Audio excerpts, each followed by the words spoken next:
আসসালামু আলাইকুম এভরিওয়ান, কেমন আছেন সবাই? জান্নাত ফ্যাশন ডিজাইন থেকে আপনাদের সবাইকে স্বাগতম। আজকে আমি দেখাবো ডিজাইন গলা দিয়ে কামিজ কাটিং এবং সেলাই করা।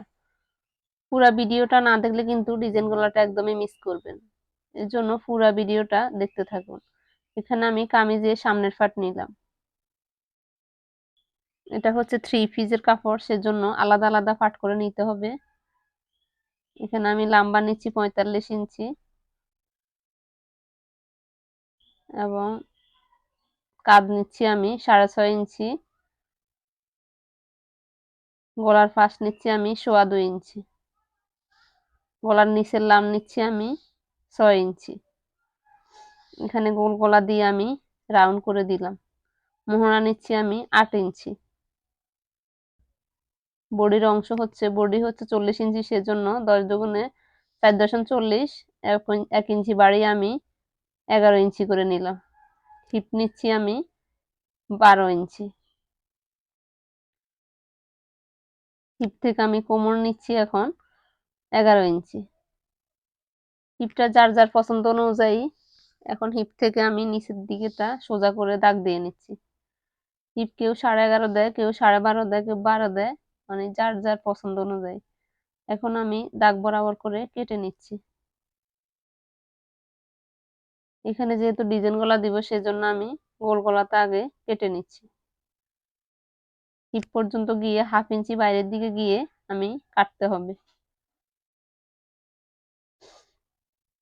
আমার সামনের পাটটা কাটা শেষ। এখন আমি পিছনের পাটটা কাটিং করব। কাপড়টাকে আমি 2 ভাঁজে ভাঁজ করে নিচ্ছি। সামনের পাটটাও কিন্তু আমি 2 ভাঁজে ভাঁজ করে নিলাম। কাটা অংশটা সামনের দিকে থাকবে, আমার দিকে থাকবে জোড়ার অংশটা। এটা খেয়াল রেখে কাপড় কাটতে হবে। এখন আমি সামনের পাটটা বসিয়ে আমি পিছনের পাটটাও কেটে নিব। সেম ভাবে কেটে নিতে হবে।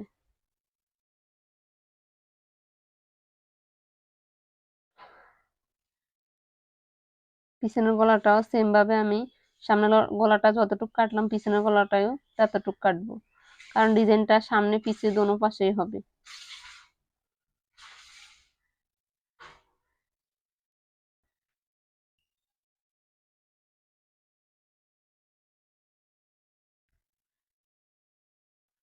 এখন আমি নিচের দিকটা সমান করে কেটে নিলাম। এখন চলে আসলাম আমি সেলাইয়ে। প্রথমে জামার গলাগুলা কেটে নিচ্ছি। গলার পট্টির জন্য কেটে নিচ্ছি। আমি বক্রমটা এর আগে কেটে নিলাম।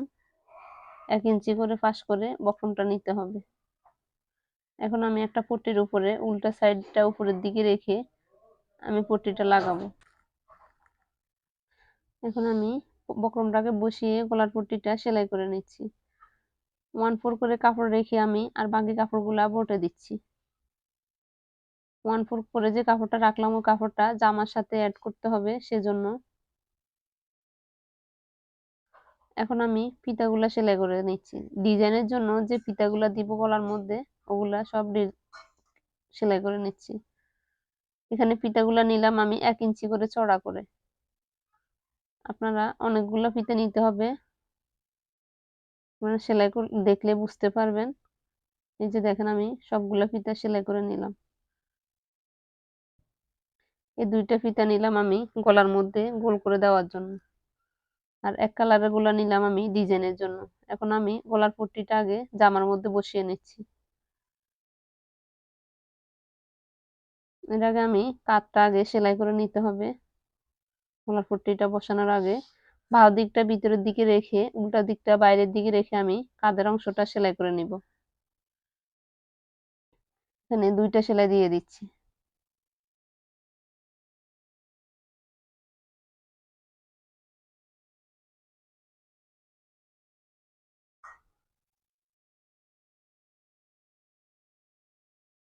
এই যে এখন গলার পট্টিটা আমি বসিয়ে নিব। আমি জামার কাঁধটা যতটুকু সেলাই করলাম গলার পট্টির কাঁধটাও কিন্তু ততটুকুই সেলাই করে নিলাম।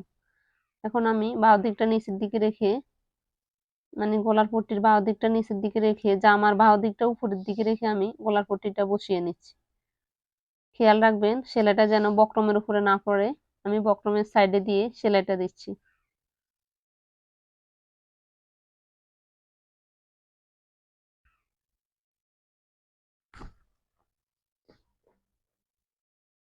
এখন আমি সাইড দিয়ে একটু একটু করে কেটে নিচ্ছি। সেলাইটা কাটতেছি না, সেলাইয়ের বাইরে দিয়ে কাটতে হবে, কারণ সেলাইটা কাটা গেলে কিন্তু আপনার গলাটা খুলে যাবে। এখন আমি গলার পট্টিটাকে উল্টিয়ে চাপ সেলাই দিয়ে নিচ্ছি। আমার ভিতরের কাপড়টা যেদিকে থাকবে জোড়ার কাপড়টা ওইদিকে পট্টির মধ্যে রেখে সেলাই করতে হবে।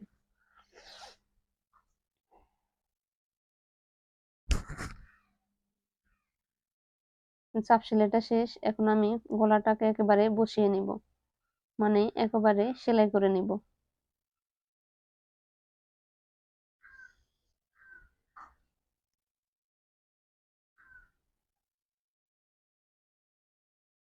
গলার গলাটা পুরোটা বসানো শেষ। এখন যে দেখেন আমি 2 ইঞ্চি করে কিন্তু এই ফিতাগুলাকে সবগুলাকে কেটে নিলাম। এখন এরকম করে উল্টিয়ে নিয়ে আমি এই যে এভাবে উল্টিয়ে নিয়ে আমি ফিতাগুলাকে বসিয়ে নিচ্ছি। এখানে 1.5 ইঞ্চির মধ্যে আমি কিন্তু বসাইতেছি। 1/2 ইঞ্চি বসালে একদম চিকন হয়ে যাবে, সেজন্য 1.5 ইঞ্চি করে বসাইতেছি। আপনারা পুরোটা বসানোর পরে বুঝতে পারবেন। এটা কিন্তু আমি উল্টা সাইডে, জামার উল্টা সাইডে বসাইতেছি, কারণ বাহুর দিকে যদি বসাই তাহলে কিন্তু এই কাপড়টা বাহুর দিকে থাকলে খারাপ দেখা যাবে, সেজন্য উল্টা সাইডে বসাইতে হবে। গলার পট্টিটা যেদিকে আছে ওইদিকে বসাইতে হবে।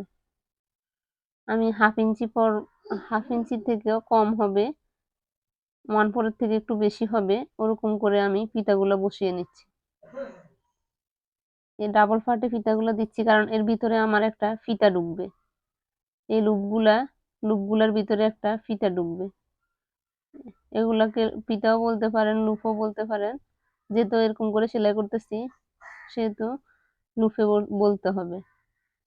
এখন আমি একটা ফিতা এর ভিতরে, এই যে দেখেন কত সুন্দর দেখাচ্ছে, একদম ইজি ভাবে এই ডিজাইনটা করতে পারবেন। এখন আমি ফিতাটাকে সবগুলার মধ্যে এরকম করে ঢুকিয়ে নিয়ে গোল রাউন্ড করে নিয়ে আসবো। নিয়ে এসে ফিতাটার মুখটা আমি জয়েন করে দিব। এই যে দেখেন আমার ফিতাটা পুরোটা ঢুকানো শেষ।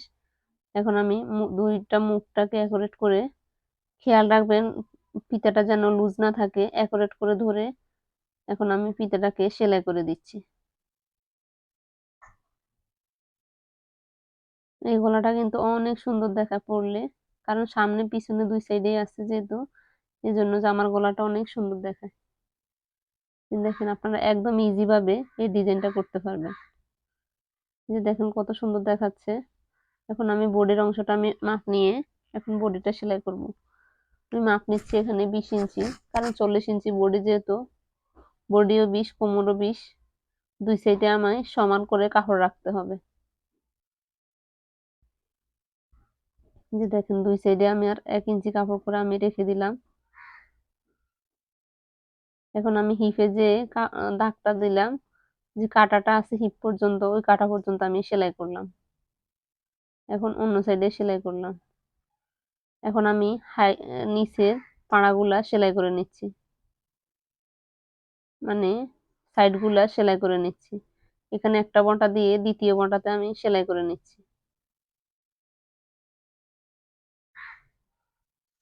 হিপের 1/2 ইঞ্চি উপরে আমি এই সেলাইটা দিচ্ছি, পরের সেলাইটা হবে একদম কোণার মধ্যে।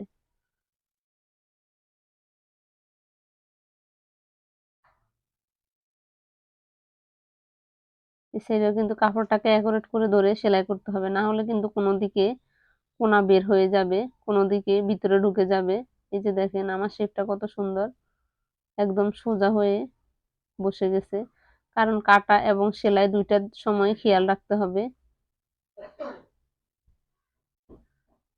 এই যে দেখেন আমি সুইটাকে বসিয়ে অন্যদিকে আমি সেলাই নিয়ে আসলাম। আমার সাইডগুলো একদম সুন্দরভাবে দুইটা সাইডই সেম ভাবে সেলাই করতে হবে। আমি অন্য সাইডটাও সেম ভাবে সেলাই করে নিচ্ছি। এখন আমি সুইটা দাঁড় করিয়ে অন্যদিকে সেলাইটা নিয়ে আসব। এভাবে ঘুরিয়ে কাপড়টাকে ঘুরিয়ে নিয়ে সেলাই করতে হবে।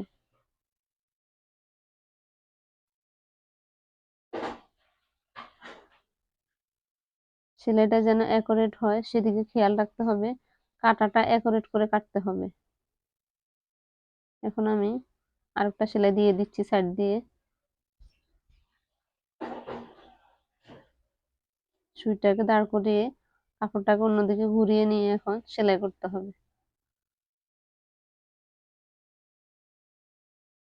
আমার দুইটা সাইডে সেলাই করা শেষ। এখন আমি নিচের সাইডটা সেলাই করব। দুইটা পার্টেরই নিচের সাইডে সমানভাবে 1/2 ইঞ্চি করে বটে দুইটা বটা দিয়ে কাপড়টাকে সেলাই করতে হবে। এখন আমি হাতাগুলো সেলাই করে নিচ্ছি। হাতার সাইড দিয়ে আমি সাইডটা যেরকম করে সেলাই করলাম সেম ভাবে আমি হাতার সাইডটা সেলাই করে নিলাম। এখন আমি এখানে রুমাল হাত দিব, সেজন্য কোনাকুনি ভাবে সেলাই করতে হবে। যে দেখেন, এটা প্লাজো হাতও বলতে পারেন, রুমাল হাতও বলতে পারেন।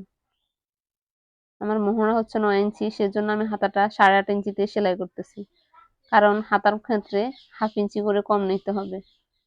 দুইটা হাতে আমি সেম ভাবে সেলাই করে নিয়ে কেটে নিলাম। যে দেখেন, আমি হাতাটাকে উল্টিয়ে নিলাম, কত সুন্দর দেখাচ্ছে। এখন আমি হাতটাকে এভাবে ঢুকিয়ে সাইড দিয়ে এখন নিচের বডির অংশ, সাইডের বডির অংশ এবং হাতার নিচের অংশ মানে জোড়ার অংশটা অ্যাকুরেট করে এখন আমি সেলাই করতে হবে। হাতা এবং নিচের কাপড়টা মানে জামার কাপড়টা অ্যাকুরেট করে ধরে সেলাই করতে হবে। আমার ভিডিওটা যদি আপনাদের ভালো লেগে থাকে অবশ্যই লাইক, কমেন্ট এবং শেয়ার করবেন, এবং নতুন নতুন ভিডিও পাওয়ার জন্য আমার চ্যানেলটিকে এখনই সাবস্ক্রাইব করুন। আর যারা অলরেডি সাবস্ক্রাইব করে দিয়েছেন তাদেরকে অসংখ্য ধন্যবাদ। এই যে দেখেন, আমার জামাটা সেলাই করা শেষ। আজকের ভিডিওটা এই পর্যন্ত। ভালো থাকবেন সবাই। আসসালামু আলাইকুম, আল্লাহ হাফেজ।